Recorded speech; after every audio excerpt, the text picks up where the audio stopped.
آپ صلی اللہ علیہ وسلم کا آخری میسج۔ آپ صلی اللہ علیہ وسلم نے اپنی وفات سے کچھ سال پہلے معاذ ابن جبل کو حکم دیا کہ جاؤ یمن کے لوگوں کو اسلام سکھاؤ، اور جاتے جاتے معاذ ابن جبل سے کہتے، اے معاذ، ہو سکتا ہے تم مجھے آج کے بعد نہ دیکھ پاؤ، جب تم واپس آؤ تو ہو سکتا ہے کہ تم میری مسجد اور میری قبر دیکھو۔ یہ سن کر معاذ ابن جبل رونے لگے۔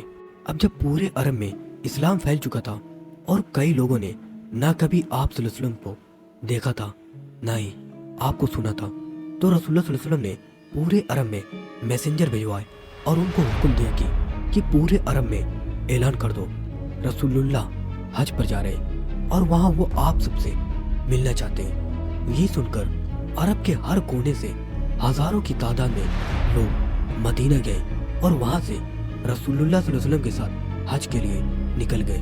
4 ذی الحجہ کو آپ صلی اللہ علیہ وسلم مکہ میں داخل ہوئے۔ سب سے پہلے آپ صلی اللہ علیہ وسلم نے بیت اللہ کا طواف کیا، پھر صفا و مروہ کے درمیان سعی کی، اور آپ صلی اللہ علیہ وسلم 8 ذی الحجہ کو مینا تشریف لے گئے اور 9 ذی الحجہ کو میدان عرفہ میں پہنچے، جہاں صحابہ کرام کی لاکھوں کی تعداد آپ صلی اللہ علیہ وسلم کے بہت ہی امپورٹنٹ میسج کا انتظار کر رہی تھی۔ وہاں تقریباً 1,40,000 صحابہ موجود تھے، تو آپ صلی اللہ علیہ وسلم خطبہ دینے کے لیے کھڑے ہوئے، اور آپ صلی اللہ علیہ وسلم ایک ایک لفظ کو 3 بار دہراتے، اور سامنے کھڑے لوگ آپ صلی اللہ علیہ وسلم کی بات دوسروں تک پہنچاتے۔ آپ صلی اللہ علیہ وسلم نے اپنی زندگی کی آخری اسپیچ دی، خطبہ حجۃ الوداع، جس میں آپ صلی اللہ علیہ وسلم نے لوگوں سے کہا کہ لوگوں، میری بات دھیان سے سنو، کیونکہ شاید یہ میری تم سے آخری ملاقات ہو۔ اے لوگوں، جس طرح تم اس مہینے، اس دن اور اس شہر کو مقدس سمجھتے ہو، اسی طرح جان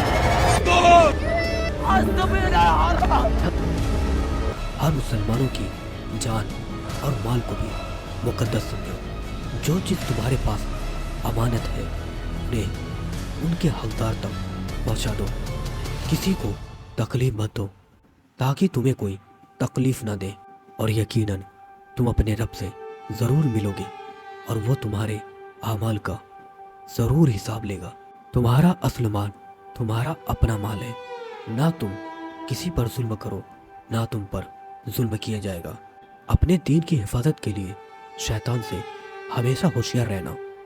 وہ اب تمہیں بڑے گناہوں میں بہکانے کی امید چھوڑ چکا ہے، لیکن چھوٹی چھوٹی باتوں میں وہ تمہیں ضرور بہکانے کی کوشش کرتا رہے گا، اس لیے اس سے بچ کے رہنا۔ لوگوں، میری بات دھیان سے سنو، اللہ کی عبادت کرو، روزانہ 5 وقتوں کی نماز ادا کرو، رمضان کے مہینے کے روزے رکھو، اور اپنے مال میں سے زکوٰۃ دو۔ اگر تم مالی طور پر قابل ہو تو حج کرو۔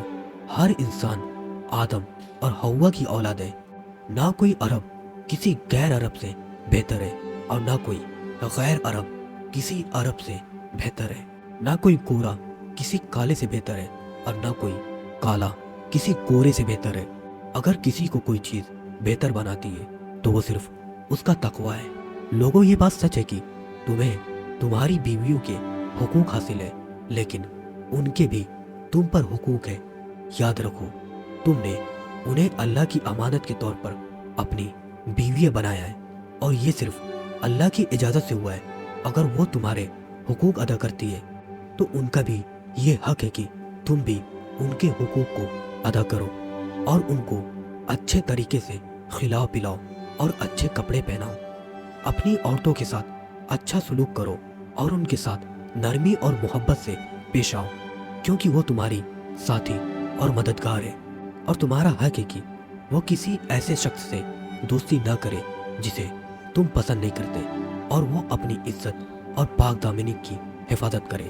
یہ جان لو کہ ہر مسلمان دوسرے مسلمان کا بھائی ہے، اور سارے مسلمان ایک امت کا حصہ ہیں۔ کسی مسلمان کے پاس کسی دوسرے مسلمان کی کوئی چیز جائز نہیں ہو سکتی جب تک وہ خوشی سے اپنی رضا سے نہ دے دے۔